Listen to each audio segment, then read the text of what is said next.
Hello and welcome to Moto Chatter. Let's dive into the details. We start with KTM's beefed up 790 Duke, the 890 Duke R. With an 889cc version of the LC8C parallel twin engine, it has the highest torque figure of all the bikes on this list at 73 pound-foot and kicks out 121 horsepower to boot. Nicknamed the Super Scalpel, it is set up to be a potent and agile track tool that you can go to the shops on. The steel tubular frame uses the engine as a stress member, which also keeps weight down, with the 890 weighing in at just 166 kilos, albeit a dry weight figure. It comes very well equipped with twin Brembo style monoblock calipers, WP Apex 43 forks and WP Apex monoshock. Tech-wise, it is well catered for too, with LED headlight, TFT dash, cornering ABS that you can toggle off at the rear. There are 4 ride modes, including an optional track mode, which has 9 levels of lean sensitive traction control, and there's also an optional quick shifter. Prices are on screen now, and there is also a lightweight GP version available, although unfortunately it doesn't appear to be going to the US. Still, it comes with a GP derived lightweight chassis and is more rigid and compact, with a view to taking track handling to another level. The GP though is slightly less powerful, with 115 horsepower and 68 pound-foot of torque, but it is about £1,000 or euros cheaper than the 890 Duke R. Another parallel twin but significantly smaller than the KTM, the Aprilia 660 Tuono factory still packs a 100 horsepower punch from its 659cc double overhead cam engine, which was developed from the 1100 V4 engine. It is also used as part of the chassis, with the swing arm bolting directly to the back of it. The rest of the chassis is an aluminium twin beam design with the separate subframe bolting to that. There is a wet multi-plate slipper clutch, 41mm fully adjustable USD forks and a fully adjustable rear monoshock, plus 4-piston radial Brembo calipers. The tech package is taken straight from the bigger Tuono and may be the best on offer here. There is the APRC adjustable traction control, adjustable wheelie control, adjustable engine braking, switchable power modes, 5 ride modes, 3 for the road and 2 for the track, which can be customized. There is also cornering ABS and a quick shifter as standard with the factory model, and even cruise control, all controlled by the colour TFT dash. You won't have to rev a little Tuono hard if you don't want to either, as it creates 80% of its torque from just 4,000 RPM and 90% of torque from just 6,250.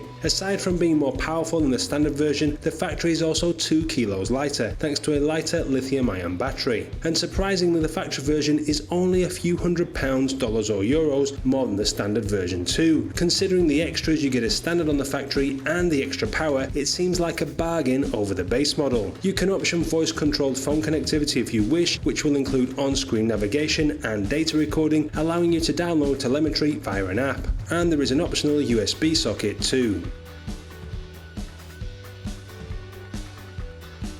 Next up is the final and biggest of the twins on this list, the Ducati Monster, with its 937cc L-twin, which again forms part of the chassis, with an aluminium front frame bolted to the front and the aluminium swing arm bolted to the back. The Monster comes in with the same dry weight as the KTM despite the bigger engine. It is very similarly priced to the KTM too, and although it has twin Brembo monoblock calipers, the 43mm upside down forks and preload adjustable monoshock might not be up to the standard of the KTM suspension. It does come with cornering ABS, a 4.3 TFT dash, ride modes, power modes, traction control, wheelie control, a quick shifter, full LED lights and a USB power socket as standard though, and you can option multimedia connectivity and heated grips too. Service intervals on the Ducati are long, 15,000 kilometers, that's 9,000 miles or 24 months for the oil, and 30,000 kilometers or 18,000 miles for the valve clearances, not like the Monsters of old. It comes in black, grey or red, and there is a plus model option for a few hundred more, which provides a seat cowl and a fly screen. If you want the ultimate track performance from your Monster, there is also a more expensive SP model, which has the same power and torque figures but adds full all-in suspension and geometry changes. You can check out my video on the Monster SP for more details. Triumph have come out swinging with their new Street Triple 765 RS. Despite having the second smallest engine in this company, the 765cc double overhead cam triple is the most powerful here, no doubt taking benefit from the development of the engine for Moto 2. In road form, it's kicking out 128 horsepower. It also packs a respectable 59 pound-foot of torque 2 out of the 3 cylinders and comes standard with a slip and assist clutch. The chassis is an aluminium twin beam with an aluminium gull-wing swing arm, 41mm shower big piston forks, and an Öhlins monoshock come as standard on the RS, as do Brembo Stylema monoblock calipers, and a comprehensive tech package including up and down quick shifter, cornering ABS, switchable cornering traction control with 4 levels plus off, wheelie control, 4 ride modes including a configurable option, all-round LED lights, a lap timer, and 5-inch TFT display. Although instantly recognisable as a street triple, the bike has been completely redesigned, and side by side with the old model is an improvement. But the performance is what really grabs the attention, and despite all this newness, it is still competitively priced. There is a cheaper but lower spec and less powerful R version, and also a higher spec Moto 2 limited edition with Öhlins forks and clip-on bars, but it is limited to just 765 units in different markets and is a few thousand more than the RS, if you can still pick one up.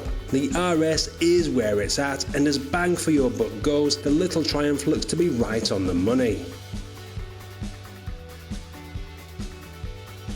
Yamaha's popular MT-09 is the second of the 3 triples on this list, with the 890cc inline 3 putting out a very healthy 117 horsepower and 68.6 pound-foot. It has a slip and assist clutch as standard and is only 1 kilo heavier than the Triumph. The base model has fully adjustable 41mm upside down forks with an adjustable monoshock with twin 4-piston calipers and spin forged wheels. The wheels save 700 grams of the 2022 model with an 11% reduction in unsprung mass, and it is 9% more fuel efficient as a result. It should also be easier to change direction on too. It comes with an up and down quick shifter, LED lights, 3-level cornering traction control, wheelie control and engine braking control, plus a 3.5-inch TFT dash. It's available in blue, grey or black, but I think you have to go for the blue. Although it's not as highly specced as the Triumph, it is a good deal cheaper. But if you want a suspension upgrade for your MT-09, you can opt for the SP model. The price goes up, but you get 41mm fully adjustable KYB forks with separate high and low speed damping adjustments and a fully adjustable Öhlins monoshock at the rear.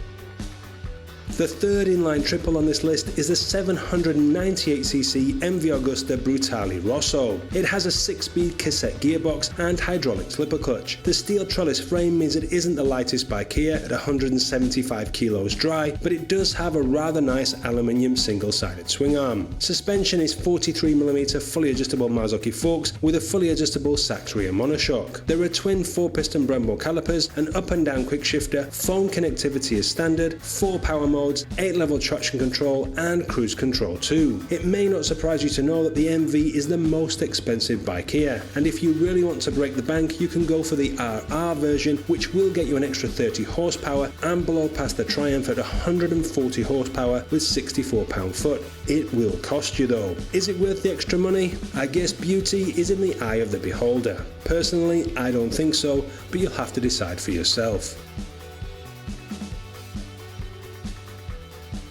Finally, we come to the only 4-cylinder bike on this list, the Kawasaki Z900. It has good power and torque figures from its 948cc inline 4 double overhead cam engine. It is the biggest engine here, and the Kawasaki is the heaviest bike here too. Still, it comes with the obligatory slip and assist clutch, 41mm rebound and preload adjustable forks, and rebound and preload adjustable monoshock. There are twin 4-piston calipers, a TFT dash, 3 ride modes plus configurable mode, 3-level traction control, 2 power modes, phone connectivity as standard, full LED lights, ABS and an eco light to let you know when you're being fuel efficient. It may not be the most highly specced bike here, but it is the cheapest and it has all the bases covered. There is an SE version if you want an upgrade. It swaps the brakes out for Brembo M4.32 monoblock calipers, adds braided brake hoses and an Öhlins S46 rear monoshock. It also has the best black and green colour scheme too, but it is significantly more expensive and right in line with the Ducati, Triumph and KTM, while making the Aprilia look like the bargain of the bunch. However, if you want an inline 4, the Z900 is your only option.